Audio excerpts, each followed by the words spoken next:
ये खास तरह की आर्सेनल असॉल्ट राइफल है, बुल्गारियन मेड है और इस वक्त ये भारतीय सुरक्षा बलों के हाथ में सेवा दे रही है।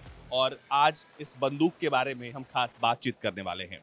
ये बंदूक बड़ी खास है। सबसे पहले बता दें कि ये बंदूक के साथ साथ ये ग्रेनेड भी लॉन्च कर सकती है और ये एक साथ मल्टीपल टारगेट्स को भी हिट करने के काबिल है।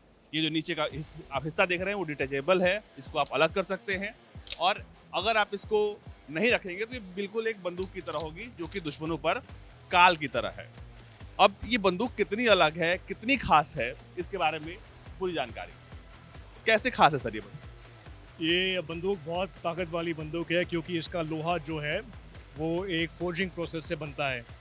मतलब इसका जो रिसीवर है, हर एक फायरआर्म का रिसीवर वेपन का दिल होता है। मतलब if something goes wrong it is the receiver can not fail.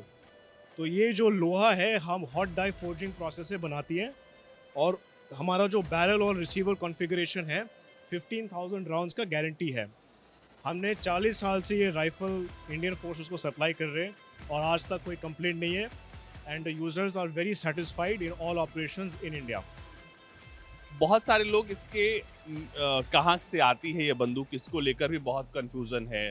कहाँ बनती है, क्योंकि लोग ये भी जानना चाहते हैं कि हथियार का जो कॉन्फ़िगरेशन है कितनी दूर तक मार कर सकता है। क्योंकि हम जब हथियारों की बात करते हैं तो लोग आजकल कहते हैं कि बहुत लाइट वेट है, बहुत दूर तक स्ट्राइक करता है। इसमें क्या कुछ खास है? देखो ये वेपन जो हमने सप्लाई किया है 40 साल से, ये सारे बल्गेरियन आर्सेनल फैक्ट्री से आया है। अभी मेक इन इंडिया का जो पॉलिसी है उस पॉलिसी के लिए हमने कल्याणी ग्रुप पुणे के साथ स्ट्रेटेजिक पार्टनरशिप फॉर्म किया है। तो आने वाले साल में ये वेपन इंडिया में बनेगा और इसका कार्रवाई ऑलरेडी हम कल्याणी ग्रुप पुणे के साथ लगे हैं इसके ऊपर। मतलब अब जो सुरक्षा बलों के हाथ में ये बंदूक होगी वो बुल्गारिया से नहीं बल्कि भारत में बनेगी और भारत में ही बनी बंदूक अब यहाँ के सुरक्षा बल जो है वो इस्तेमाल करेंगे। अब जो सबसे हमने खास बात देखी इसमें जो ग्रेनेड लॉन्चर है, इसको अगर सैनिक इस्तेमाल नहीं करना चाहता है तब देखो ये जो वेपन है इसका स्टैंड अलोन कैपेबिलिटी है। मतलब अगर आपको ग्रेनेड लॉन्चर नहीं अटैच करना, आपके कमांडोज ऑपरेशन जाने से पहले आर्मरी में यूबीजीएल निकाल सकते हैं, फील्ड में भी निकाल सकते हैं।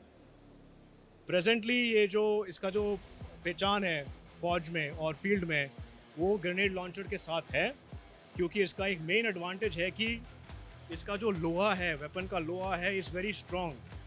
कई सिनारियोज में जवान फर्श में बैठ के अगर उनको एक पहाड़ के ऊपर से ग्रेनेड लॉन्च करना है, इस कॉन्फ़िगरेशन में वो ग्रेनेड डाल के फायर कर सकते हैं।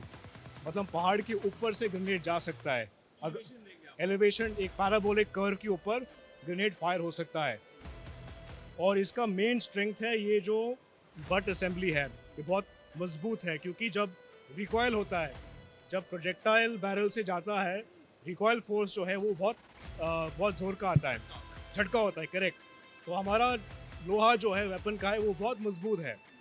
So that this is a very capable system when you consider different operations. अच्छा एक और चीज बताइए, आप जिस गोले के इस्तेमाल के बारे में हम बात कर रहे थे, क्या उसे दिखा सकते हैं कि वो है? अब वो गोला दिखा रहे हैं जो इस्तेमाल होगा, क्योंकि इससे कई टारगेट्स को एक साथ हिट कर सकते हैं। ये कौन सा गोला है? जो आप देख रहे हैं ये सारे 40 मिलीमीटर के गोले हैं जो ब्रीच में लगता है, ठीक है। गोले 3 कैटेगरी में आते हैं, लीथल, लेस लीथल और ट्रेनिंग एंड प्रैक्टिस। टॉप वाले शेल्फ में आपका लीथल एम्यूनेशन है, लीथल गोला। मिडल वाले में आपका स्मोक और सिग्नलिंग एम्यूनेशन है और नीचे भी आपका सिग्नलिंग और थोड़ा प्रैक्टिस एम्यूनेशन भी है। फौज में लीथल एम्यूनेशन का ज़्यादा यूज़ होता है एंड उसका किलिंग प्रिंसिपल शार्पनेल से है। मतलब छोटे छोटे टुकड़े जाते हैं लोहा का, बहुत गर्म, बहुत तेज़ी से, और वो टुकड़े एनिमी के अंदर जाते हैं और उनको मारता है।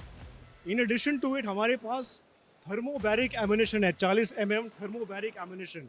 अगर आपका एनिमी के अंदर बंकर में छुपा है और ये श्रैपनल उनको नहीं पहुंचेगा, थर्मोबैरिक राउंड ऐसी टेक्नोलॉजी है कि एनिमी को रिगार्डलेस ऑफ हाइडिंग पोजीशन उनको न्यूट्रलाइज कर लेगा क्योंकि उसका हीट एंड ब्लास्ट प्रिंसिपल है जो हम फ्यूल एयर एक्सप्लोसिव्स बोलते हैं।